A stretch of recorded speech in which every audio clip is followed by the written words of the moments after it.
Well, originally we started up with a software company. A colleague of ours overseas introduced us to a technology that enabled through the glass interaction. What it was originally a projection screen. There was a lot of maintenance and maintaining projectors.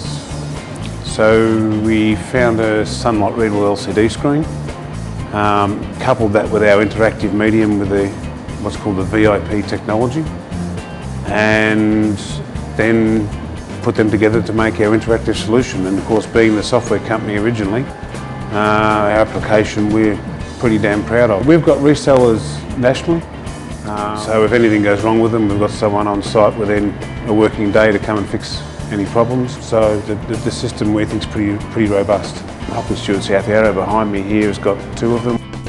We've got two screens in the office. This screen here is the one that's inside the building, which is very convenient. It draws a lot of traffic within the building. It simply relies on people coming in and touching the screen like this. You'll see that it'll change very shortly and load itself up.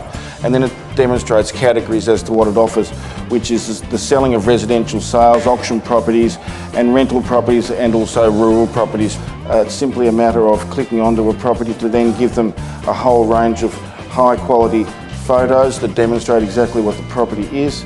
Simply by scrolling through, they can do all these things. But this delivers exactly what they want to find the property in the first place, so they can then come and sit down and fill out an application form straight away. If I was in real estate now, static real estate displays wouldn't do it for me. Our screens are automatic. People don't have to change any of their business practices to get the properties onto the window.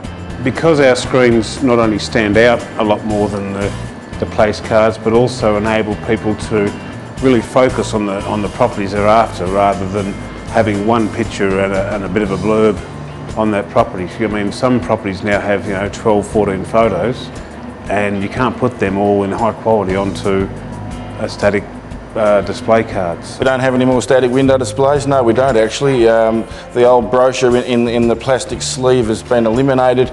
You'll see that you can look in and it's inviting and it's open, and we're not all hiding behind these thousands of sun-bleached brochures stuck in the window with flies, dead flies lying on them and all that sort of stuff. It's really lovely and open, and it's a lovely modern office, and it's more contemporary with what people want to do and how they search. They're internet savvy. They're so used to looking at that medium that they expect to look at something like this. When people go to think about selling property, they think, well, these guys are more progressive, they've gone into the digital age with a bang, I'm going to list my property with them. Even though we might have gone home at 7 o'clock, that someone's actually here, the officer's here working for them for the rest of the night. If they were outside in the street and it was at 10 o'clock at night, they could simply touch that, type their details in, and then an email would be sent to reception, and the feedback's been great. We'd recommend interactivity to anybody that's interested in getting a progressive office and having a fantastic tool to help them sell and rent real estate out. It's great.